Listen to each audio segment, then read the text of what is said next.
and yeah, Pete walked in, and we were still like tuning a tom or something like that. I said, "Hi, Pete, how are you? It will just be 2 minutes, and then we're ready to go," kind of thing. And he sort of came over and he said, "All right, well, first thing you can do is move that drum kit, because I'm not playing next to that loud. See you next Tuesday." And it was just a test. He was just testing me. It was just like to see whether I'd flap and go. Yeah. So I just said, "Okay, no problem. We'll just move the kit straight away." And he just sort of stood there for a while and he went, "Well, I suppose I could play in a booth."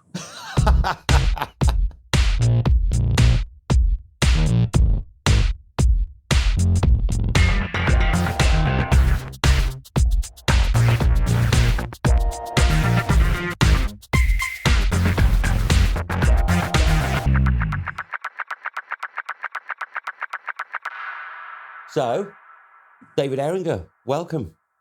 Well, thank you very much. A man, and also with obviously your hip hop DJ name, DJ Eringa. That's what it is. That's what it is. It's for my skills with the deck. Yeah, good. Well, welcome and thank you for chatting to us. I mean, your list of credits go. I mean, they're crazy, but with obviously like the sort of more sort of world famous names such as and the tour de force of musical power that is Kylie Minogue. through to the Who, Roger Daltrey, many points in between, Idlewild, some old band called Ocean Colour Scene. I'm not sure who they are. I did do an album with them. You did, yeah. An album with them, yeah. Obviously, that was when they were shit after I left. You just missed that one. And obviously, millions of records and like hits in Australia, France. Couple of number ones in the UK, but I'll take you right back, way back. Yeah. Before the internet, before mobile phones. Well, mobile phones when they were bricks. Yeah. Why did you start in music? What drew you into the precarious lunacy of working in music? Honestly, it was the only job I ever wanted to do was record producer. That was like from when I was like 13 years old. We only had one foreign holiday when I was a kid. Like we went to Florida for 5 days, which is a really odd thing to do. It's quite far. It's pretty odd. And on the flight home, I was sat next to a geezer with really long hair, and I was a bit of a sort of American metalhead at the time, kind of thing. And I also a little bit precocious. And I just started talking to him. I said, "Has anyone ever told you look like Sammy Hagar?" And he was like, "When me and Sammy are in the studio together, people can't tell us apart." And I was like, and he was like this soft metal American producer, and I'd never heard of The Job, obviously. And, and I just started talking to him, and he'd done all these records. And I just got off the plane and I said, "I want to do what he does." Perfect. And that was it. That was, and the weird thing was when I got my first T-boy job when I was 18 at Power Plant in Willesden. 2 weeks after I started, he booked in. Oh, no way! And it was the first time he'd ever worked in the UK as well. So it was kind of odd little signpost from life. Yeah. On the right path, Yeah, absolutely. So your start was at Power Plant. Doing the usual, putting the kettle on, assisting. Yeah, absolutely. I remember you guys coming in actually when you were doing your first record. You were with Dave Anderson. That's right. Yeah. Yeah. That's when we did. I think we booked the room for 24 hours to record it, mix it, and also do a 12-inch at the same time. Brilliant. And I remember coming out. I drunk so much coffee I couldn't even think straight anymore. Yeah. I don't think I was. I might have even been on the session, but honestly, I can't remember. I think I was on the session. There was a lot of 24-hour days in Power Plant when I started. I think it was like the studio manager putting me through a trial by fire to see if I could take it. But I did. I went in on Friday morning and didn't get to bed until Monday night one weekend, where it was just like no drugs as well. It was Cocoa Pops and coffee. And it was like, there was 3 24-hour sessions. Jesus. And then a 12-hour session kind of thing. That's crazy. I mean, you can only do that when you're young and overly enthusiastic. Yeah. I mean, I was falling asleep standing up on the Monday. Yeah. If someone wasn't talking to me, I was just like going, Brutal. So how long were you at Power Plant for then? Until it went bust, sadly, which was like a year and a half. It was owned by Robin Miller, who was a total genius. Yeah. One of the great producers. He's blind, so his ears are like amazing. Yeah. Yeah, you can say, like, you can play him a mix, and he'll say, you know, that 165 used on the vocal should have been in 1176, and you'd be like, what? But he was an amazing boss, because he sat me down as a 18-year-old little kid, and said, what kind of producer are you going to be? Right. Okay. Like, having someone like him have that kind of confidence in you, like, or in everyone that that wanted. He wasn't just looking for some little kid to make the tea and do it cheaply. He was looking for people to come through and be engineers at the studio and add value to his studio. Right. You know? Right. Oh, that's awesome. I mean, that was a great part. Yeah, I did come across him. There was a band that was signed to MCA, Ireland, Universal, whatever it then became, when Ocean Colossum were kind of at their height, and the A&R guy had signed this band and he wanted me to go down to check out some mixes, and Robin was doing them. And then, I mean, the songs were awful. That's why the band never got anywhere. Who was the band? Oh, no, you've just said the songs were awful. Can't tell me. Electra something or other. They were terrible. But, wow, okay. But the thing is, the A&R guy, because he'd signed my band and it become a big hit, he would spend 900 grand on making this album. And it never even got released. There's a few of them in the 90s. Yeah, there's a few. Yeah, I mean, Jesus, that's bad though. Yeah, I mean, 900 grand. 900 grand these days. That would be like, you want to make up, that's 90 album budget. Yeah, I mean, I did a record in 2013. I was brought in to mix a record in 2013. So this shit does still go on, and it was a nameless artist, but a classic French artist from back in the day. And when I was brought in to mix, I was the 7th mix engineer. They were already 2 million deep. Oh my God! I was there 7 weeks without a day off, because he doesn't do days off. Right. And the record never came out. I mean, you must know there's something wrong when it's the 7th mix engineer has come in. It's like, well, this particular guy, he's a genius. He is but he is pretty full on French legend. But mad as a box of frogs. You know, and the music, there was like 4 orchestras on one side. I mean, it was like 300 plus tracks on everything. It was a weaker mix on the SSL with everything spread out. I went thinking, I'm kind of vaguely in the box now, hybrid. Maybe I'll just line up some faders, and just have like 16 faders. And like within half an hour getting on the SSL, it was like 72 channels full. My God. I was like, yeah, this is great. Parallel, yeah.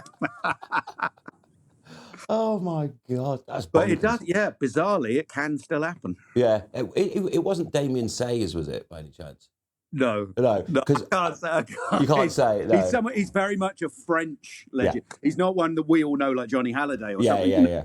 He's like very, very French. Yeah. Before I went in, the A&R guy sat me down and said, Dave, you have to understand. In France, we have the Eiffel Tower and we have insert name here. Oh my God, brilliant. Flipping it. Wow. Okay, so Power Plant shuts. So I did. But at Power Plant, I met the Manics. Right, okay. So they came in, makeup splattered, punk band in like ripped t-shirts at the height of the summer of love. Everything was like the Mondays and the Roses, and everybody getting on, and they were like, Motown junk. Yeah. And we just, because I was sort of pretty much a clueless kid, really, I was in like a cool London studio where people were cool, and I was going in Kiss t-shirts with hair down to my arse, and like, not thinking it was like maybe like a little incongruous, and I think they just looked at me, they were definitely outsiders, and I was an outsider from, in a different way. And they just sort of liked me for some bizarre reason. And we hit it off over a love of Appetite for Destruction, the Guns N' Roses record. Because their their manifesto at the time was the politics of Public Enemy with the riffs of Guns N' Roses. Right. Okay. And me and James just really got on over that, the details of that record. And I think he saw that I was very committed to what I was doing and stuff as well. And so they stayed in touch with me. And when they went on tour, they'd send me postcards and shit. And then they came back and did their second indie single there too. And I played a bit of organ on both of them, kind of thing. Like a really little bit of organ. on Motown Junk, it was a D, But I knew where a D was, and they didn't. There it is. You see, you could have done it. I think there was a slide into it. That's the organ part of Motown Junk. But I got a credit. It's like produced by Robin Evans, who was, a house producer at Power Plant. He was a really brilliant guy. Loved him to bits. He was one of the few engineers there that allowed me on sessions because I was such an annoying little twat. And so it's produced by Robin Evans, assistant engineer and Hammond, Dave Eringa. I couldn't believe it, Brilliant. And that record went in at number 96, which Top was an 100 indie hit in those days. It's a hit, yeah.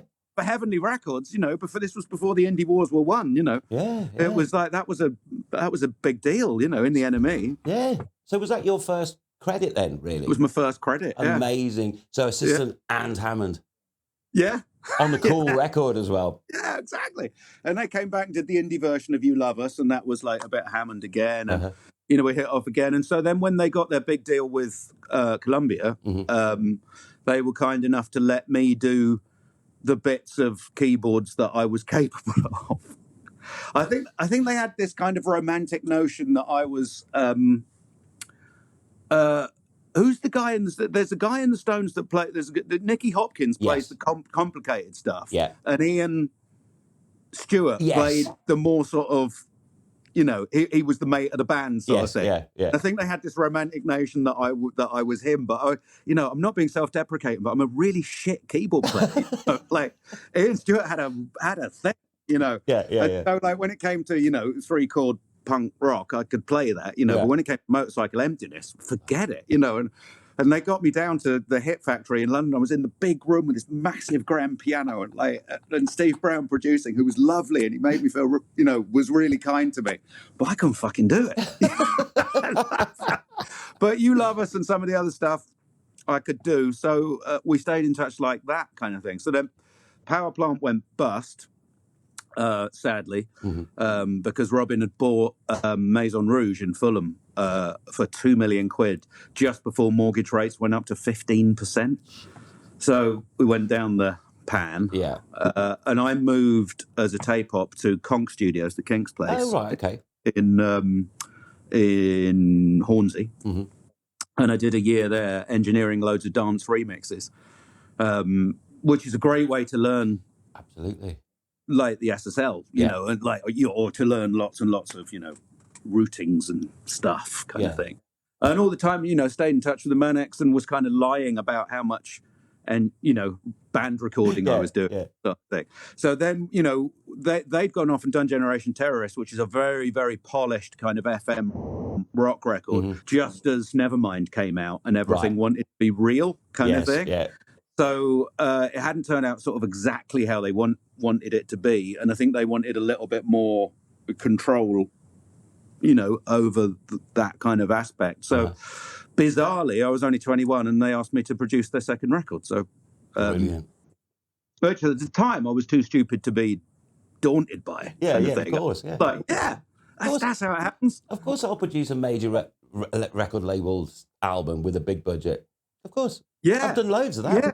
And it was a reasonable budget. Yeah, it was. It was weird. I mean, and I just thought, this is how it happens. I'd only been in the studio 2.5 years kind of thing. So I got a lucky break, and luckily that record was a top 10. So it went okay. It was just learning on the job, Yeah, of course, yeah. But the thing is, I mean, a lot of people who don't understand, a lot of the views and listeners, because we do it as a podcast as well, have no real idea about what production is or how bands make records. And I think a lot of people presume that, like, a lot of producers like to study, they go to school, they study, they read theory books about it. But a lot of it, I mean, there is part of that side of it, but a lot of people's route into it is knowing people, getting on with people, building up trust, and blagging it a bit. you know that. I mean, it's big black, definitely big black. But you know that it's very much about personal relationships and about intuition when it comes to psychology. You know, if we're talking about pure production, you know, engineering is a skill set that you just have to learn. You know, and you can do that in a great college course, or you can do it just by doing it. You know, and making mistakes, which was definitely what I did. But the production side of things is very much like a people job. Yeah. I suppose that kind of intuition you're going to have to get on board quite quickly, or it's going to be very difficult. You know. Yeah. It is that with relationships. I remember. Did you know a guy called Max Hayes or Martin? Yeah, Max, of course. Yeah. Well, he did. Brilliant engineer. Oh, brilliant. Yeah, lovely guy. But he told me a story when he was brought in to work with the Manics, and I think they wanted him to produce a single or something. And the drummer... Around the GT times, I remember this. So obviously the drummer at the Manics, I don't know if he still does, he used to wear gloves when he's drumming. He does. Okay. And Max took the piss out of him on the first half hour of being there. And that was it. It was like, you're off, mate. It's not going to work. It's not going to work, is it? Once you get to know someone, you can take the piss out of them relentlessly. Of course. I mean, the piss take in Planet Manic is as brutal as it gets. I mean, there's, you know, if the laser of Nicky Wire's wherever falls on you, you just have to batten down the hatches because you're not going to win. Yeah. He can destroy you with his planet-sized intelligence. So you've just got hope it ends quickly. Brilliant. But yeah, I mean, and especially, you know, for any band that comes from outside of the kind of London nucleus, like they don't want to, you know, so when they're starting out and they're proving themselves, they don't want to have the piss taken out of them. No, not at all. You know what I mean? Like they want a bit of respect. Yeah, exactly. And also, they probably want respect because they're probably shitting it a bit as well. Of course. We're in this big studio with this person who's worked with these people and like, we're from the valleys and oh my God, you know. Which was probably why they didn't mind working with me. You know, it was like, you know, we can trade like years of experience for like the comfort of us all going through the same shit together, you know. Yeah, exactly. But it's interesting what you said about the psychology of being a producer because I mean, there's I suppose there's two types of producers these days. There is like the beat maker, DJ producer, who basically can make the music on their own, gets a vocalist, guest vocalist in. But then there is, it's not necessarily traditional because it goes across the board, but it is the person who is producing a bunch of musicians. It definitely is the tradition. You know, I would say that is then subdivided into two styles as well. So you've got the George Martin, you know, steady hand, you know, musical genius, you know, like hand on the shoulder. This is how it's going to be, boys. You do this, you do that. And then you've got the kind of fifth member of the band or sixth member of the band character who sort of tries to morph into the way the band are thinking and create what's in their head kind of thing. Yeah. I think that's what I've always tried to be. Yeah. Which is, you know, I mean, having been on both sides of the fence, that's what bands need, you know, is someone they trust, that they know they can do all the technical side of it. Yeah. Someone they trust, but also that they can just defer something to and go, oh, you decide, because we're not quite sure. That's definitely, you know, that you are a professional opinionated bastard. Because it's a really arrogant thing to walk. I mean, especially on the first day of pre-production. You know, you might have met and had a beer, but you're walking into a rehearsal space and a band are playing you a song and you're saying, well, maybe you should do it like this. Who the hell are you? Yeah. But, you know, it does require a certain degree of hopefully controlled arrogance. Yes. Yeah, that's good. Yeah. I think that should go under the definition of producer. Professional opinionated bastard. I've always said that. I've always thought that because it's a super arrogant thing to insert yourself into someone's art. Yeah. Particularly if they've been and particularly if it's a group of people as well and they've been working on these ideas for XYZ months or years, and then someone comes in and says, yeah, your art's great. However, you're not going to sell a crotchet unless you do this. Exactly. But the fresh perspective is a great thing. And like you say, also, you know very well the interpersonal politics of a band, and being able to defer to someone and say, look, we'll always allow this person unless we super hate it Yeah. to have the casting vote. That's just that does leave you free to concentrate on performing and writing, you know. Yeah, and 100%. And also, a lot of artists rely on the producer to be the sort of buffer with the business side of it as well. You know, with the Definitely. A&R management, The bridge between the you know, the pure creative side and the commerce side, because there has to be that, you know. Oh yeah, absolutely. I mean, you must have come across it a lot, but have there been any particular instances where the pressure from the business side has then meant you've had to go to the artist and go, look, we're going to have to change it? Yeah, definitely. Yeah, I mean, lots of times. Yeah, you know, because I mean, good, effective A&R is very good. You know, like sometimes these days, I don't want to sound like an old man, but like the old A&R guys from the 70s and 80s and into the 90s were all music guys. Yeah. And then it started to become more of a sort of lifestyle choice stroke lawyer thing, kind of thing. And the guys that had the music would come up with good suggestions that were clearly from the commercial side. And you know, if you knew that the guy was coming from the right place, then it's your job to sell that to the band, isn't it? Yeah, absolutely, yeah. Because back then, you know, quite often they were like, yeah, man, we're not going to do it for the man. You know, and like, so it's a way of, you know, sometimes you've got to sell a thing. But I mean, certainly with the Manics, they were always they always wanted to have big hit records. Yeah, of course, yeah. You know, and so they were looking to people for advice. You know, and of course they have their very particular sensibilities, and so there would be times when they would say, "No, that's not us." And be times when they would definitely say, "All right, we'll do that." You know. Yeah. Which is what, I mean, that thing of having their own identity is what fans buy into anyway. That's why they become a band that people love or hate, which is what you want. You want either. You don't want... You don't want everyone... Roddy Woomble, the singer from Idlewild, put it really well when he was talking about it's all about being a band that could be your favourite band. Like a band like REM could be your favorite band. They give you a way to look. They give you a way to think. There's a certain politics to what they do, even though it's not like party political. Like a band like the Manics could be your favorite band. Of course they could. A band like Oasis can be your favorite band. Sort of hard to imagine Coldplay being your favorite band, even though they're way more successful. That's not slagging it off at all.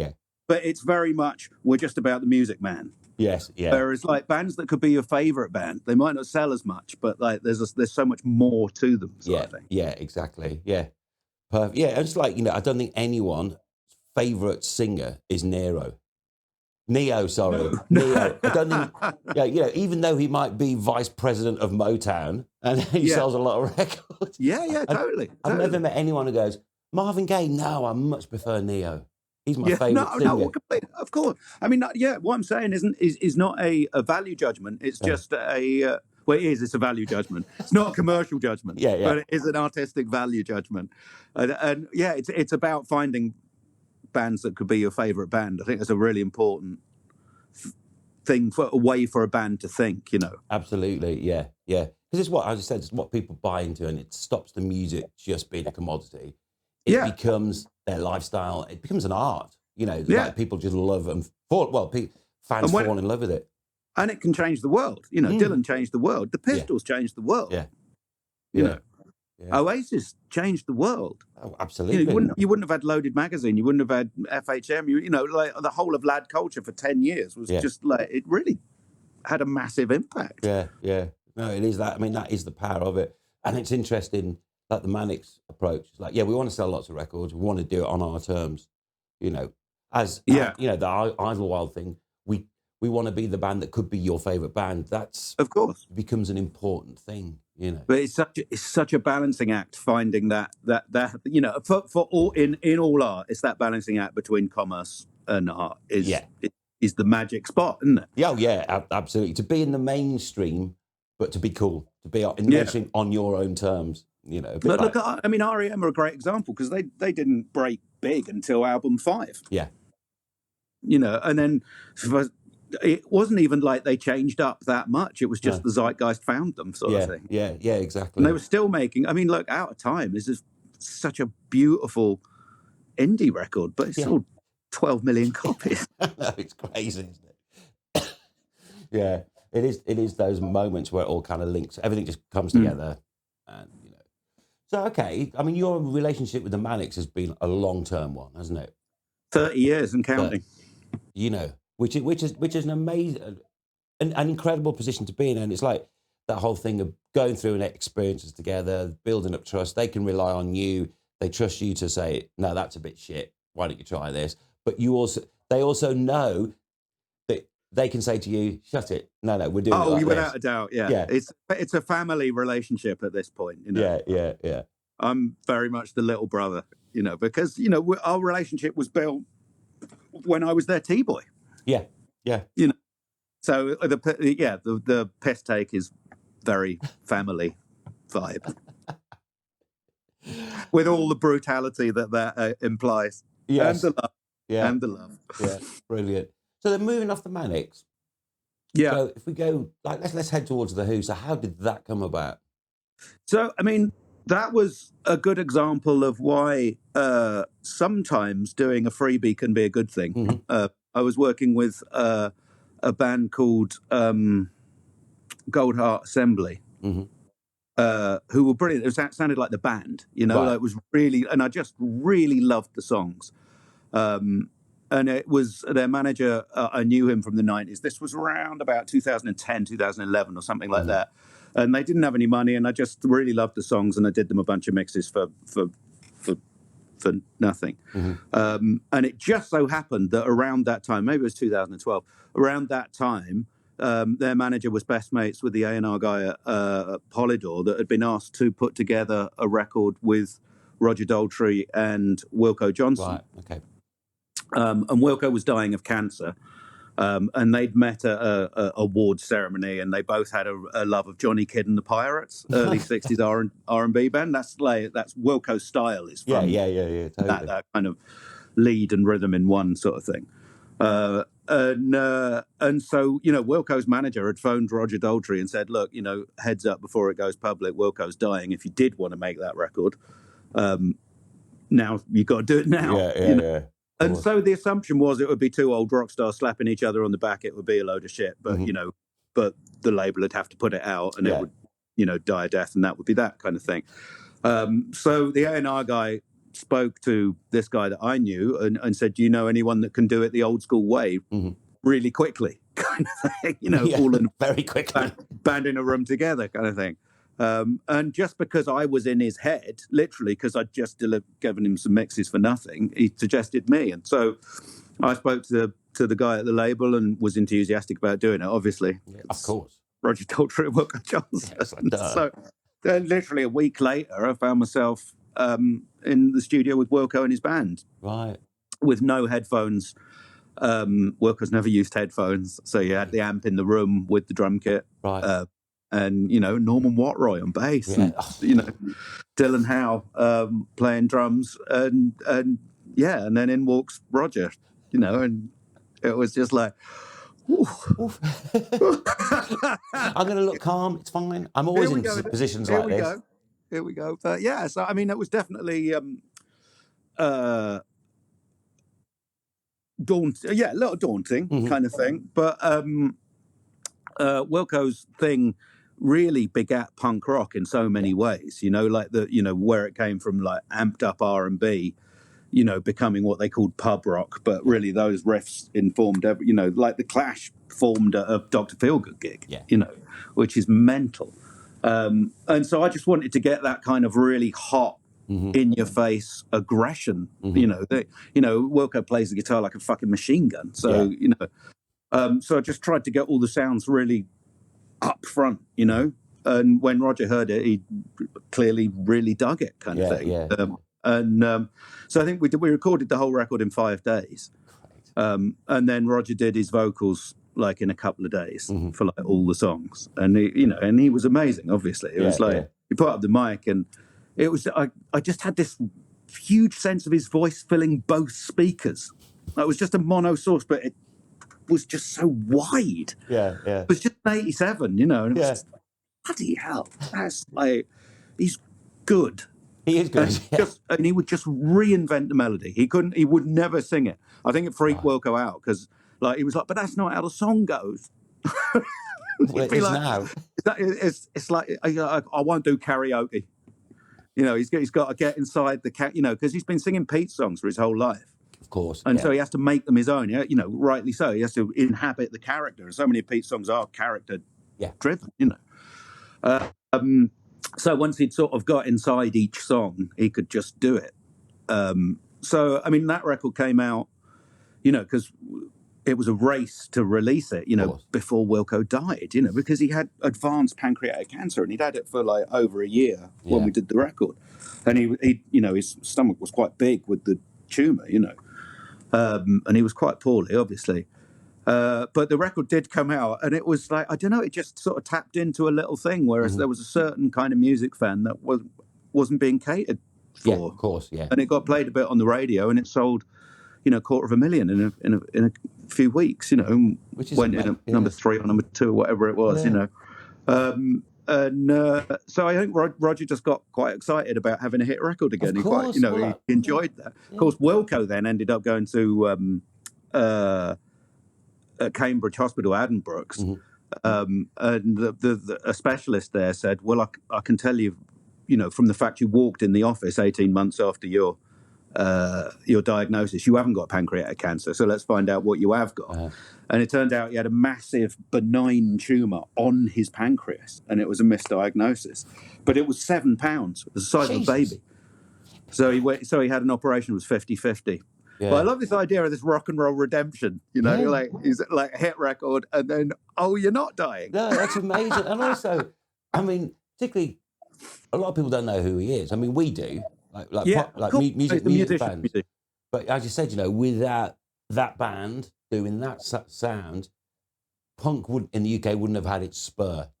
Yeah, and its emphasis. And then think you're going to die.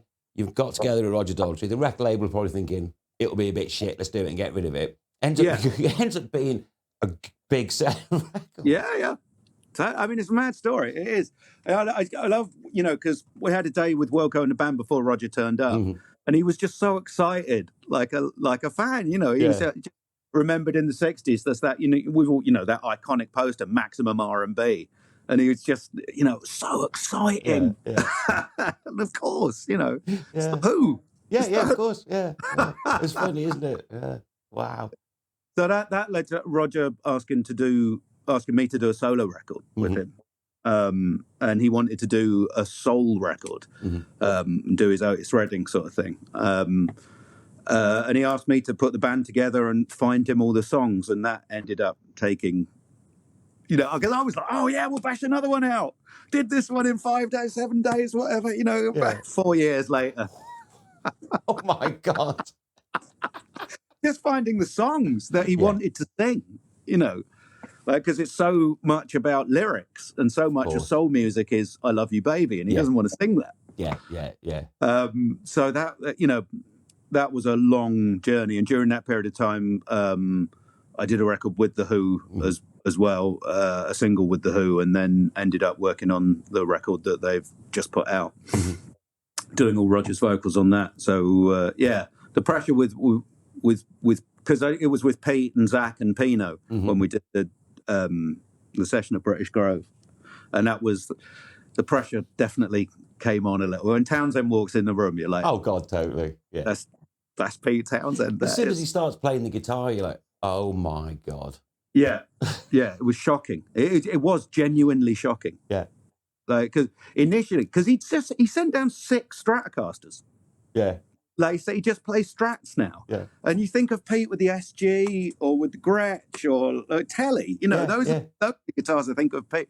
And I was like, have you not got, you know, any of your SGs? And he's like, oh, I'll just play these. And we sort of started getting him a sound, and he wasn't happy. It wasn't what he was looking for. And I had with me my, I've got a 59 Les Paul Special. Oh, nice.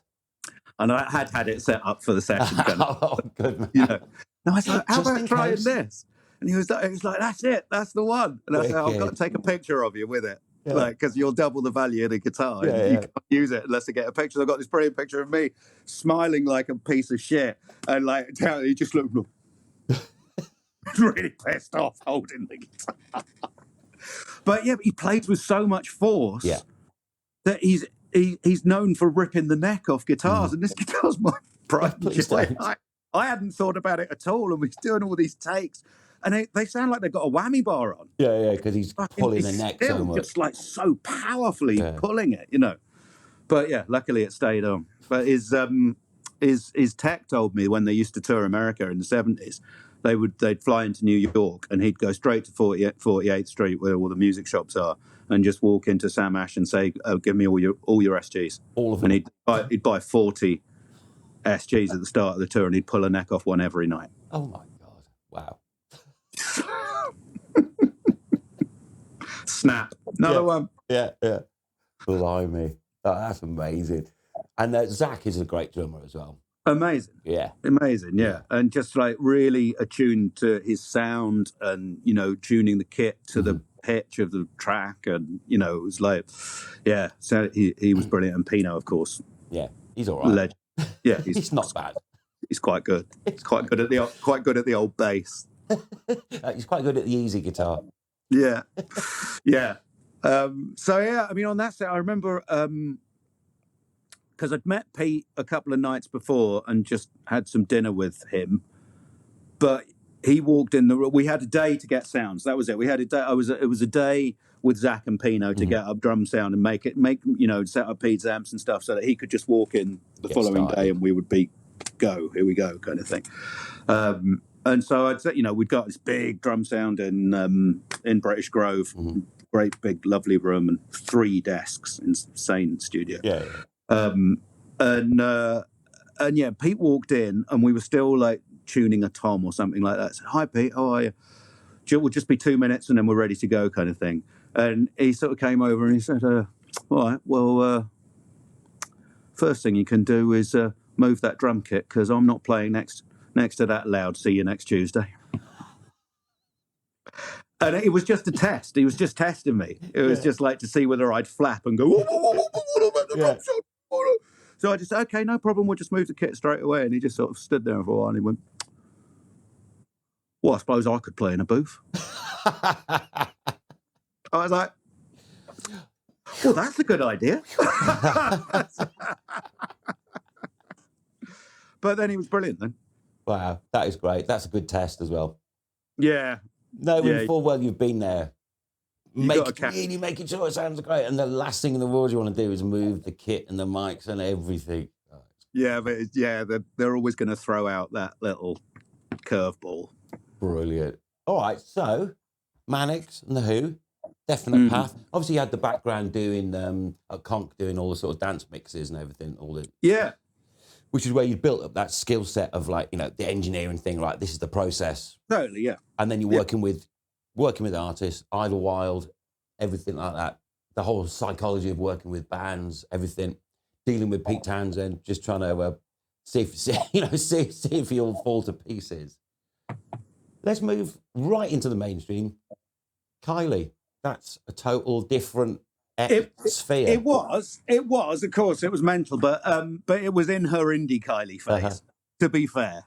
And it was connected with the Manics, like they'd written her 2 songs. Right, okay. So me and James produced her together kind of thing.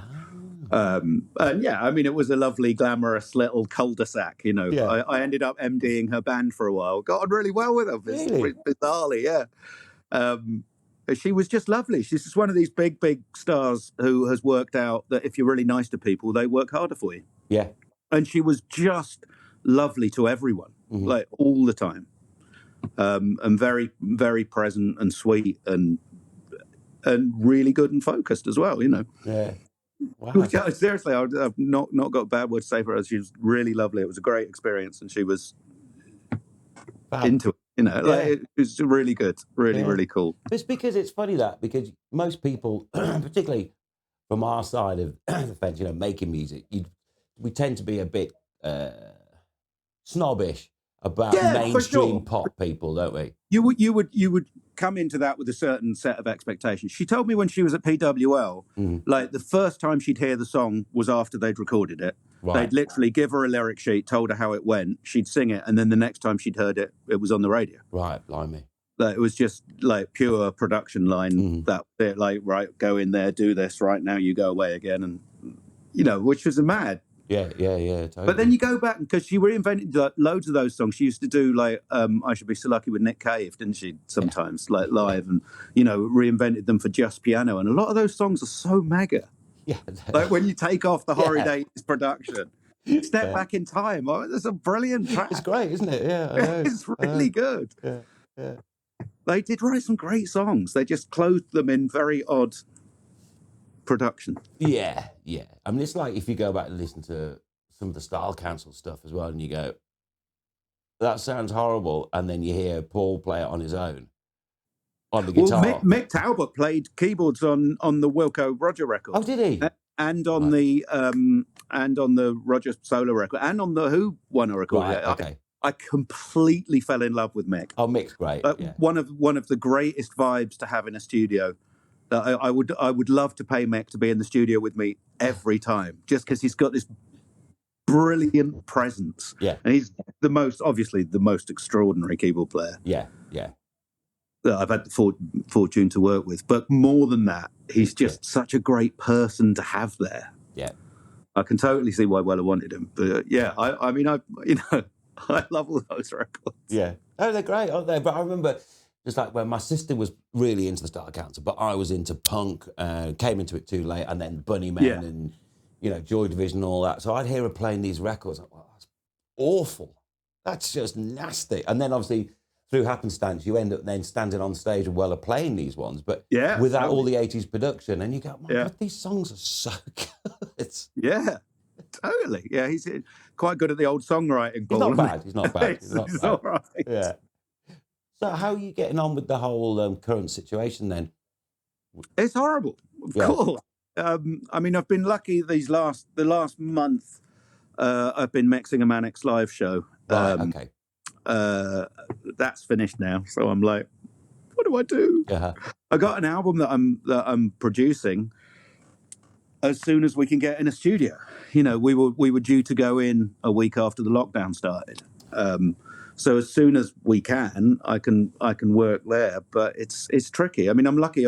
I've got this nice mixing room here, but obviously everyone's same boat for any shred of work that there is. So the competition is pretty strong right now. You know, I mean, it's the same for everyone. It's really, really hard. Yeah, no, it is. I mean, across the board.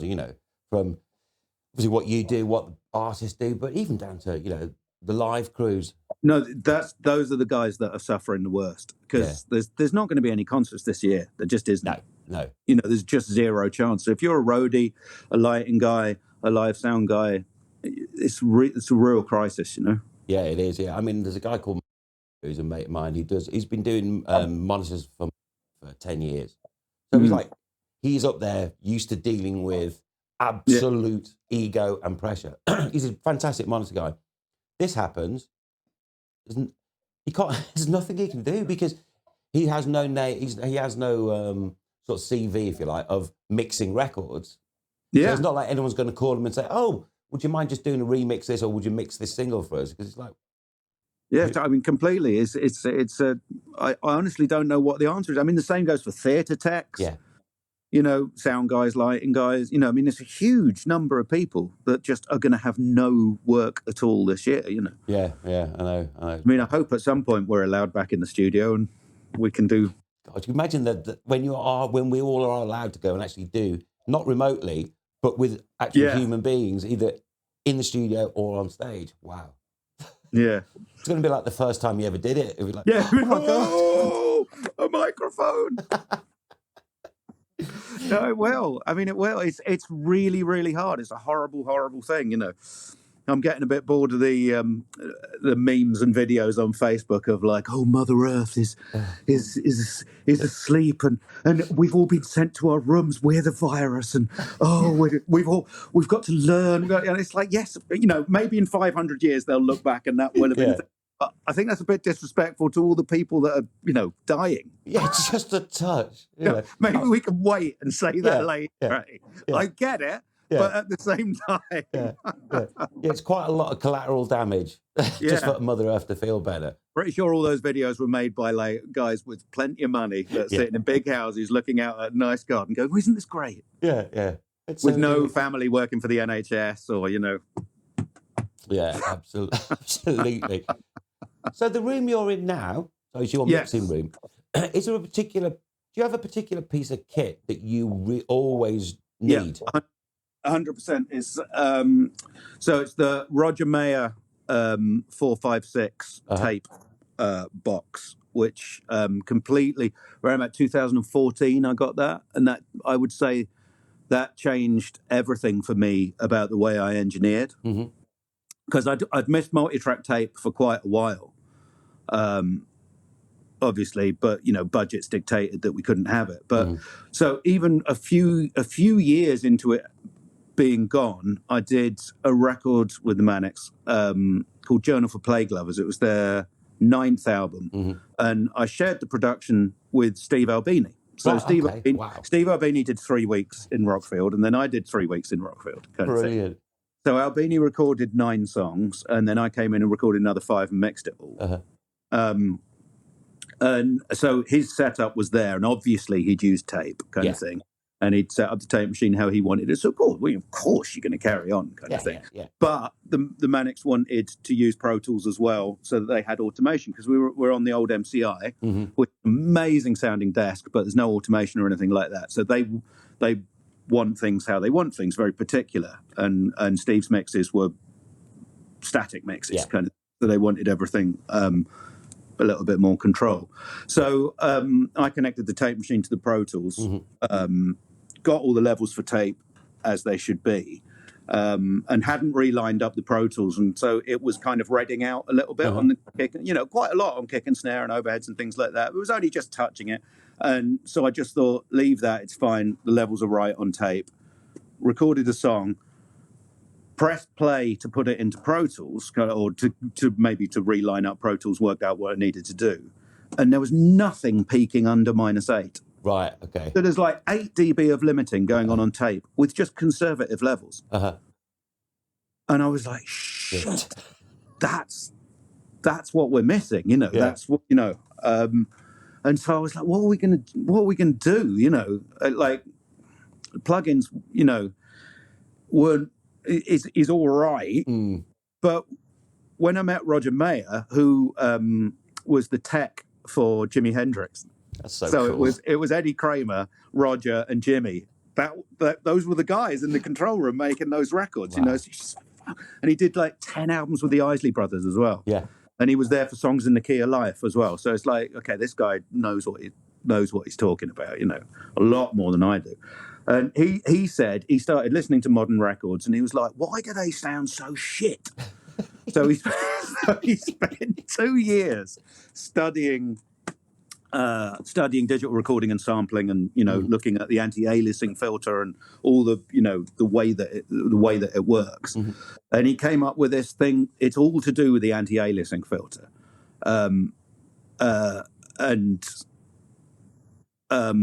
let me get this right. He showed me it on an oscilloscope, and it's beyond my pay grade, basically.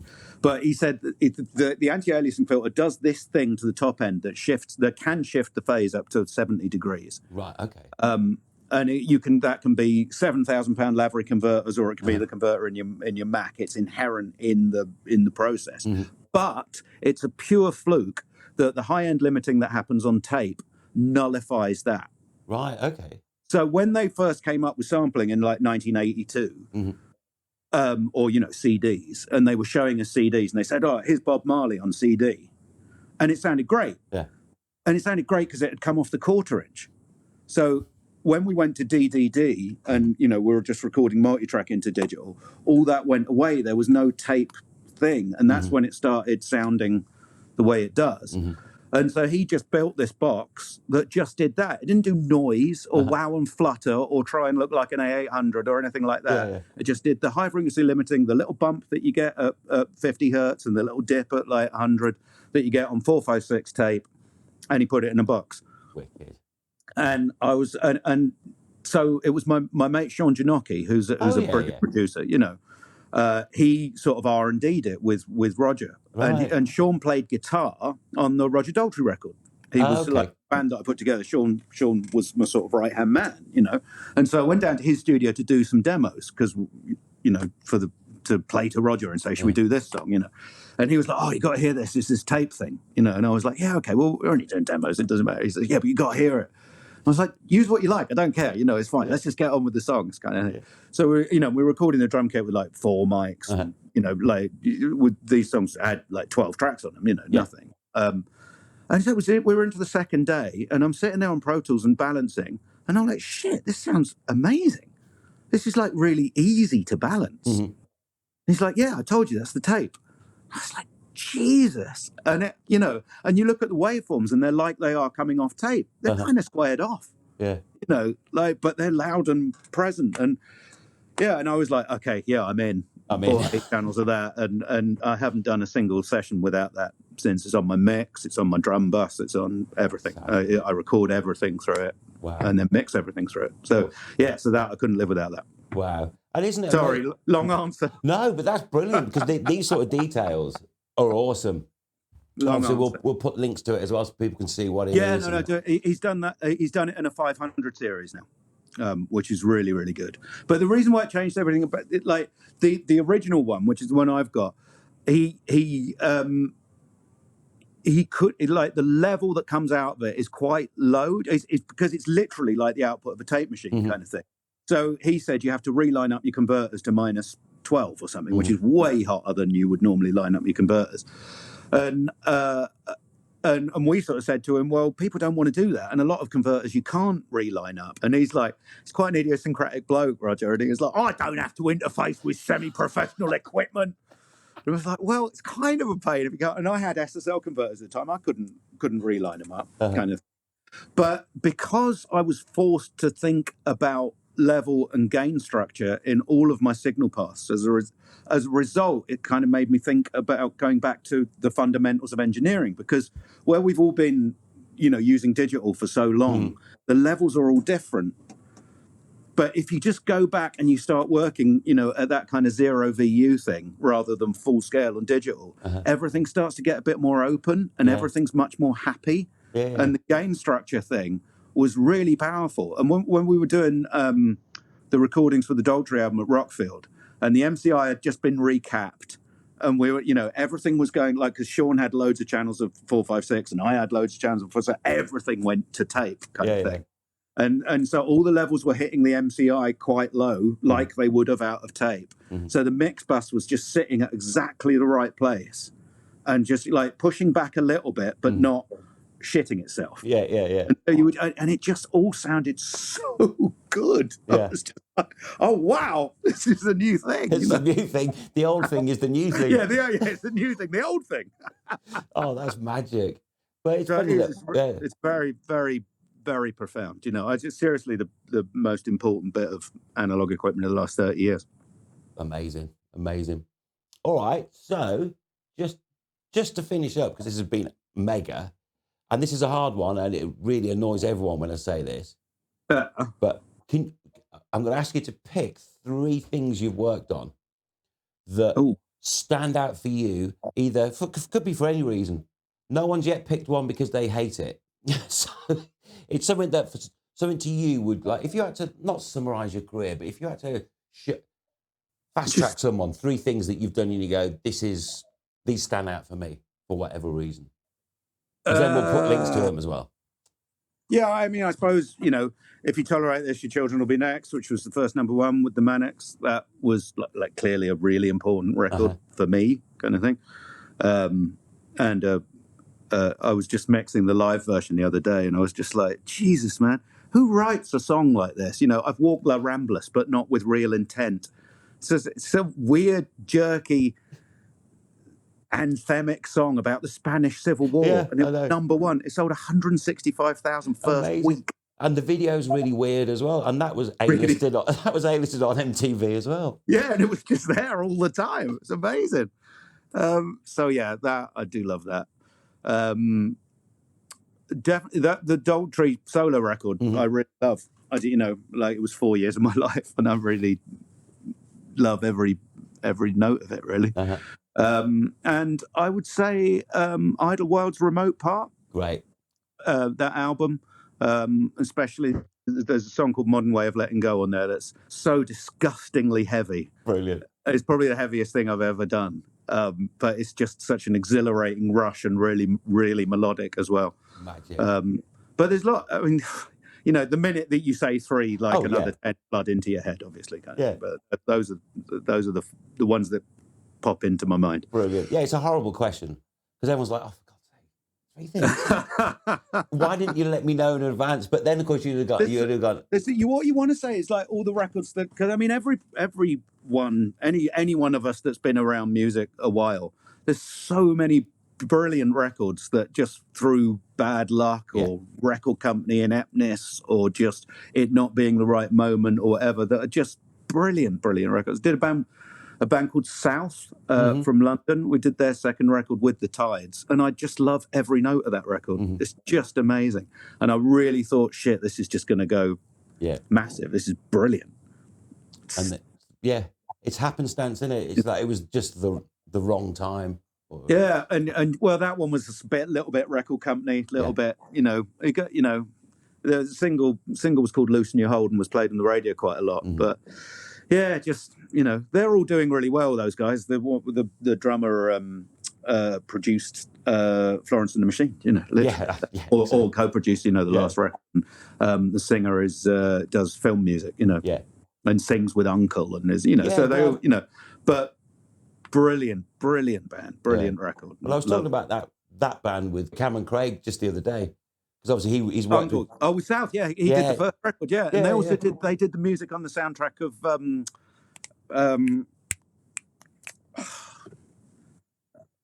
Why are you shouting? I'm not shouting. Sexy Beast. Sexy Beast. Yeah.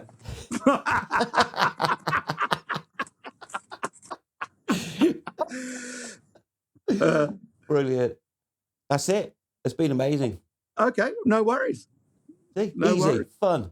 Easy, always fun. Talking about music, could do it all day. Exactly. And looking at my watch now, I think it's almost time to have a nice glass of white wine.